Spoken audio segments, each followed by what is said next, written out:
বাজার করতে শেখা হায়দ্রাবাদ আসার পর।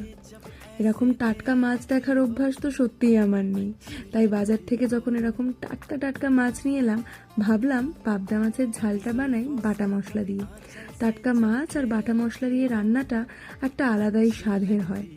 মাছগুলোকে ভালো করে নুন হলুদ মাখিয়ে সর্ষের তেলে ভেজে তুলে রাখলাম। সেই তেলেই সামান্য একটু কালো জিরে ফোড়ন দিয়ে পেঁয়াজ কুচি আর টমেটো বাটা ভালো করে ভাজতে দিয়ে শিলনোড়ায় বেটে নিলাম আলাদা আলাদা করে আদা রসুন আর কাঁচা লঙ্কা, সাদা সর্ষে, কালো সর্ষে আর তিল।